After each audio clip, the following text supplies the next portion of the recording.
तालमेल होता है। आदमी के अंदर ईगो होता है कि मुझे कोई तोड़ नहीं सकता, मुझे कोई झुका के दिखा मैं तो नहीं सुनूंगा इसकी। औरत में ये होता है मैं झुका के दिखाती हूँ, तो वो ना टकराव पैदा होता है। तो हर रिश्ते में, किसी भी आप रिश्ते में होते हो हमेशा ये मान के चलो कि हमसे रिश्ता बनेगा, मैं करोगे तो गर्दन काटने वाले तैयार बैठे हुए हैं। बट आप क्या मैसेज दोगे, क्योंकि मैंने देखा था उस रील पे ना भयंकर कमेंट्स थे कि Yes. जितना ज्ञान आप लोग सोशल मीडिया पे दे रहे हो क्या खुद पे भी अप्लाई कर पा रहे हो? बट एक सबसे पहली बात तो ये कि लोग फ्री बहुत हैं, उनको किसी ने अधिकार नहीं दिया मेरे रिश्ते पे कमेंट करने का। दूसरी चीज़ ये कि मुझे पता है मेरा पार्टनर शाय है। अगर मेरी शादी के बारे में, मैं अपने पार्टनर के बारे में जानती हूँ, तो मुझे अगर प्रॉब्लम नहीं है, तो देन उनको प्रॉब्लम नहीं होनी चाहिए। और आपको समझना पड़ेगा कि हर रिश्ते में 2 तरीके के लोग होते हैं। एक बहुत एक्सप्रेसिव होता है, बहुत ओवर एक्साइटेड होता है, बहुत जॉयफुल होता है। एक इंसान थोड़ा-सा काम कंपोज़्ड होता है, थोड़ा-सा शाई होता है, अनएक्सप्रेसिव होता है। But that doesn't mean that he doesn't love you. इनका ट्रू। नेचर अलग है, मेरा नेचर अलग है, एंड मैं इस नेचर को एक्सेप्ट करके खुश हूँ अपनी शादी में। इट इज़ नॉट कि हम प्यार नहीं करते हैं एंड हम रोमांस नहीं करते हैं। We are living a happy marriage life. And marriage life का जो एक लोगों ने वो बना रखा है ना कि there is no perfect marriage, कोई ऐसा नहीं होता। It is a myth. Perfect marriage exist करती है, बट परफेक्ट मैरिज का मतलब यही होता है कि you are still happy, you are still fighting, you are improvising yourself. आपकी शादी में सब कुछ होगा। It is not love love love love love और happy happy happy happy. Love भी होगा, हैप्पी भी होंगे, आप एग्रेशन भी आएगा, आप अपसेट भी होंगे, आप किसी चीज़ को लेके डिस्कशिंग वाले पॉइंट पे भी आएंगे, आपके बीच में डिबेट्स भी होंगी। There is everything. तभी तो उसको शादी बोला जाता है, बिकॉज शादी is not a solo work, it is a team work. Team effort होता है। हम दोनों का पार्टनरशिप ऐसा है कि हम चाहे घर में पौधा लगाने से लेके लाइट लगाने का काम हो या फिर ज़िंदगी की बड़ी से बड़ी परेशानियों का नाम हो, हम दोनों साथ में मिलके सॉल्व करेंगे। क्या रिएक्शन था उन कमेंट्स को देखने के एक तो बाद? ना भाई मेरी परवरिश भी ऐसी हुई, मैं कभी घर पे रहा नहीं ना, गुड़गांव में कभी रहा, और गुड़गांव को तो वैसे ही लड़के बड़े तेज होते हैं, मैं रहा नहीं, बोर्डिंग में रहा हूँ। प्रॉपर गांव खेतों के अंदर वो स्कूल था, तो बच्चे लड़के भी अलग बैठते, लड़कियां भी अलग बैठती, तो बचपन से मैं वो देखता हूँ हमेशा से ना। शाइनेस थोड़ी रही है, बात करने में शर्माता हूँ।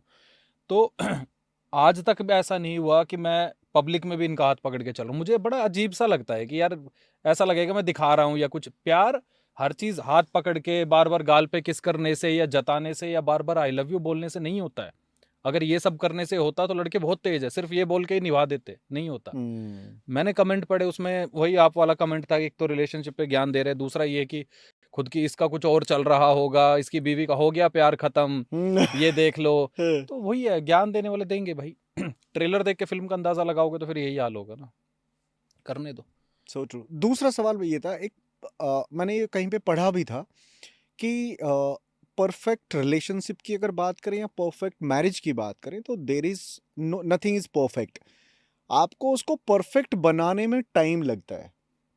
तो मैं इसी से स्टार्ट करता हूँ, बिकॉज कहीं ना कहीं जब आपकी शादी को 2 साल हो गए हैं ना, 2 साल हो गए, 2 साल ढाई ज्यादा हो ढाई गए? भाई ढाई। ढाई। ढाई? अरे चलो ठीक है, ढाई हो पीड़ा गए। देने वाले से ज्यादा सहने वाले को पता होता है।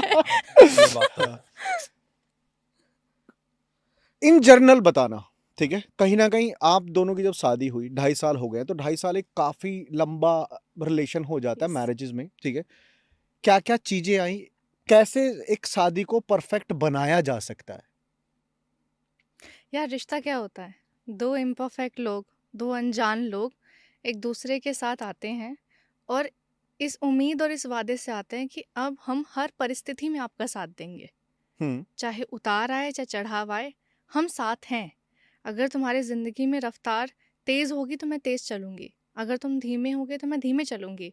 अगर तुम ज़िंदगी की परेशानियों से थक कर कहीं बैठना चाहोगे तो मैं तुम्हारे साथ ठहर जाऊँगी। ये एक रिश्ता होता है, ये शादी होती है, ये प्यार होता है। और अगर आपको परफेक्ट बनाना है, तो उसका मतलब सिर्फ एक है कि आपको साथ देना पड़ेगा।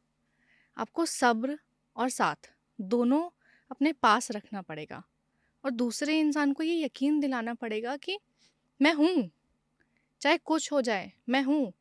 अगर मेरे पीठ पे एक हाथ है ना कि तुम करो अपनी ज़िंदगी में तुम्हारे जो सपने हैं, मैं साथ में खड़ी हूँ, तो वो इंसान कर जाएगा, वो आदमी कर ट्रू जाएगा। True true.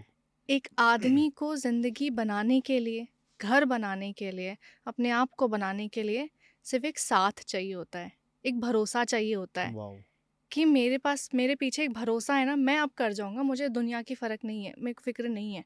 आदमी नहीं सोचता दुनिया के बारे में, लेकिन जब उसको ये एहसास अपने घर वाले दिलाते हैं, उसका पार्टनर दिलाता है ना, कि दुनिया क्या सोचेगी अगर तुम ये कर लोगे, दुनिया क्या कहेगी अगर तुम ये कर लोगे, हमने तुम्हारे लिए इतना सब कुछ इसी दिन के लिए किया है, वो आदमी वहाँ टूटता है क्योंकि उसको भरोसा नहीं मिला। तो रिश्ता, घर, परिवार, शादी सिर्फ भरोसे पे चलती है, तभी वो परफेक्ट बनती है। So true. What is your take on men side? यार भाई क्या होता है ना, कई बार मैंने रिश्तों में आजकल ज़्यादातर ये चीज़ देखी है कि ईगो बहुत ज़्यादा है ना। सेक्रीफाइस करने को कोई तैयार नहीं है, ईगो लेके बैठे हुए, झुकने को कोई तैयार नहीं है। हमसे ज़्यादा मैं होता है रिश्ते के अंदर। हमारे रिश्ते में हम है, मैं नहीं है। अगर कोई चीज़ इन्हें नहीं पसंद तो वो नहीं पसंद, फिर ख़त्म। अगर मुझे पसंद है तो मैं बाहर जाके या तो मैं खा लूंगा या मैं बाहर जाके कोई चीज़ देख लूंगा, ख़त्म हो गई। जो फॉर एग्जांपल, छोटा एग्जांपल देता हूँ, इनको कढ़ी बिल्कुल पसंद नहीं और वो मेरी फेवरेट है लाइफ में, भाई मेरी भी फेवरेट है है ना। हाँ। यार कढ़ी कौन नहीं खाता यार? ये औरत नहीं खाती भाई। दही में बेसन घोल के उबाल दो, क्या मजा आ रहा है। दही को दही रखो, लस्सी को लस्सी रखो। नहीं यार, कढ़ी तो मतलब उसके तो जज्बात जुड़े हुए हैं हमारे। हाँ भाई, मजा उसी का है। तो अपनी अपनी पसंद है ना, अपने अपने तरीके हैं। हाँ ठीक है, हो हाँ, सकता है। मैं इनको नहीं हाँ। रोकती, बट मैं नहीं खाती। हाँ, तो वही चीज़ है कि वो मेरी फेवरेट चीज़ थी। तो ऐसा नहीं है कि इनके आने से अब कोई ये भी कह सकता है कि यार ये कैसा रिश्ता हुआ कि आपने अपनी फेवरेट चीज़ छोड़ दी, फिर क्या आएगा प्यार। नहीं ना पसंद किसी एक इंसान का मेरी वजह से मूड उतरे या इनको बाहर से खाना मंगाना पड़े, फिर छोड़ दो। हाँ, कभी मन हुआ तो मैं बाहर जाके खा लेता हूँ या अलग से मंगा लेता हूँ, बट घर में उसकी चीज़ की स्मेल ही नहीं आती फिर। तो ये सेक्रीफाइस देखा जाता है, एक छोटा सा सेक्रीफाइस का मतलब ये नहीं कि गर्दन उतार के दे दो। सेक्रीफाइस का मतलब ये भी होता है कि एक सुई भी अगर किसी को चुभती है ना, वो सुई भी घर से बाहर निकाल के रख दो। कुछ चीज़ें मुझे पसंद है, इन्होंने छोड़ दी। तालमेल होता है। आदमी के अंदर ईगो होता है कि मुझे कोई तोड़ नहीं सकता, मुझे कोई झुका के दिखा मैं तो नहीं सुनूंगा इसकी। औरत में ये होता है मैं झुका के दिखाती हूँ, तो वो ना टकराव पैदा होता है। तो हर रिश्ते में, किसी भी आप रिश्ते में होते हो हमेशा ये मान के चलो कि हमसे रिश्ता बनेगा। मैं करोगे तो गर्दन काटने वाले तैयार बैठे हुए हैं। इस दुनिया में कितने भी रिश्ते आप देख लेना, हमारे माँ बाप है ना, मैं हमेशा माँ बाप का एग्जाम्पल इसलिए देता हूँ क्योंकि वो हमारे रोल मॉडल रहे हैं बचपन से। एक प्यार मोहब्बत का, एक कपल का रिश्ता माँ बाप से ज्यादा आपने किसका देखा है? बचपन से देखते आ रहे हैं ना। झगड़े नहीं होते, डेली झगड़े होते हैं किसी न किसी बात पे। फादर आते हैं, गुस्से में खाना नहीं खाते, मम्मी 2 बार बोलती, 3 बार बोलती, फिर बोलती छोड़ना अपने आप खा लेगा, भाड़ में जाए। है ना, होता है यही ना? होता है, यही यही होता होता है। है। हाँ। फादर 3 दिन 4 दिन, आज तो खाना नहीं मिल रहा, बना दिया क्या? यही है। इसका मतलब तलाक ले लेंगे क्या आपस में? नहीं होता। लड़कियों के पास और लड़कों के पास ऑप्शन है आज के टाइम में। उन्हें पता है नहीं निभरी दूसरी कर लेंगे, बहुत ईजी हो गया है। और जितने गरीब घर के लड़के होते हैं ना, जो मिडिल क्लास से भी लोअर में आते हैं, उन्हें पता है भाई डाइवोर्स का पैसा भी नहीं है हमारे पास, शादी जैसे तैसे